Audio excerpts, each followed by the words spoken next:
We come forth not to get you to believe anything. We see great diversity in that which you believe. And in all of that, there is perfect balance. And so we come forth not to alter your beliefs, but to reacquaint you with the eternal laws of the universe. And we are here to express all of that to you in detail. Let's talk a little bit about the nature of desire from, now don't get freaked out, a quantum physics point of view. Oh my God, this is going to talk about physics. I don't want to listen. Relax. You're going to enjoy this.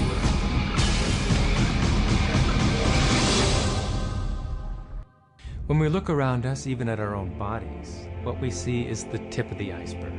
We could say the classical tip of an immense quantum mechanical iceberg.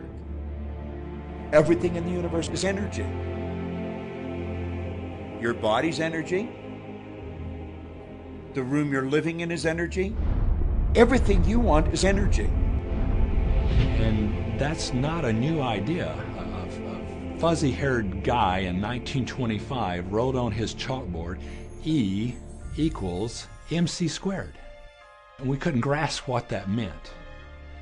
What that says is on one side of the equation is mass and light and everything that we perceive, but it all equals energy. Everything is energy. And let me help you understand that just a little bit.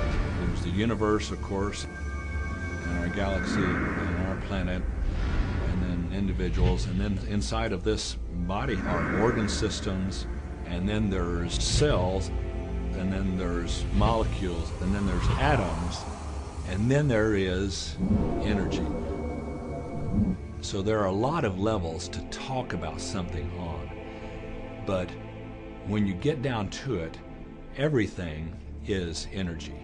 There's enough energy sitting in there, in one atom, to do amazing things, to possibly even open up the doorways to lighting an entire city. Think of this for a moment. Take your hand and look at it. Now your hand looks solid, but it's really not. If you put it under a proper microscope, you'd see a mass of energy vibrating. And so everything is made up of the exact same thing, whether it's your hand, whether it's the ocean, or whether it's a star. The colored paper with ink on it is not money. It's just energy. And so part of the illusion that we're living in is that, these things are solid. They're not solid. Neither is a piece of wood, neither is a rock. Get the proper microscope and go and look at a wall. That wall is not solid. That wall is a mass of energy in a very high speed of vibration. It feels solid because of the vibration, the rate at which the molecules are vibrating. Everything in the universe vibrates. In other words, everything moves. We live in an ocean of motion. You are vibrational beings in a vibrational universe. Many people are not yet ready to acknowledge that they are vibrational. They prefer to see themselves as blood and bone specimens that they see in the mirror. And we want to remind you that everything that you observe with your physical senses is vibrational interpretation. In other words, you hear because your ears translate vibration. You see because your eyes translate vibration.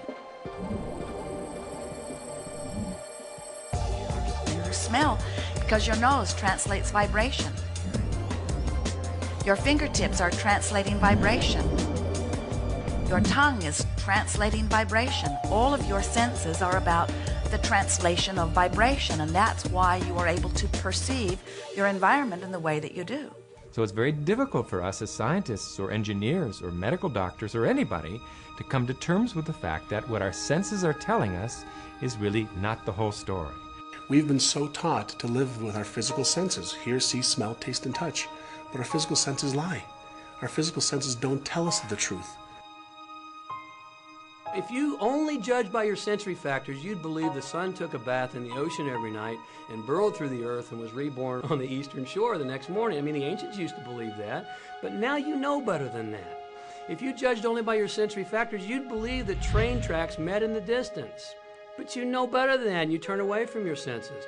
If you lived only by your sensory factors, you'd believe that a dog whistle made no sound. But you know better than that, so you turn away from your sensory factors and you stand out in your yard and you blow away.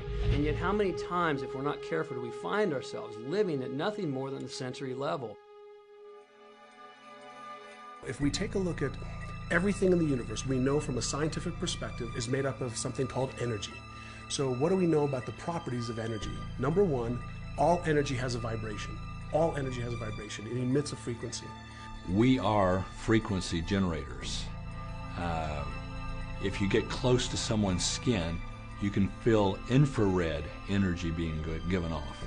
If you look at them, you're seeing light energy given off. We now have scans where you can put a machine around somebody's head instead of putting the electrodes on their head, and perceive and record the energy that their brain is giving off. The most potent form of energy, by the way, is thought. It penetrates all space and all time. Every thought has a frequency. We can measure a thought. What most people don't understand is a thought has a biochemical and bioelectrical property. Every thought, which means it has a frequency. And so if you're thinking that thought over and over and over again, or if you're imagining in your mind, okay, having that brand new car, having the money that you need, building that company, finding your soulmate, if you imagine what that looks like, you're emitting that frequency on a consistent basis. Our job as humans is to hold on to the thoughts of what we want, make it absolute clear in our minds what we want, and from that we start to invoke one of the greatest laws in the universe. You've probably been sitting there wondering, what is the secret? I'll tell you how I have come to understand it.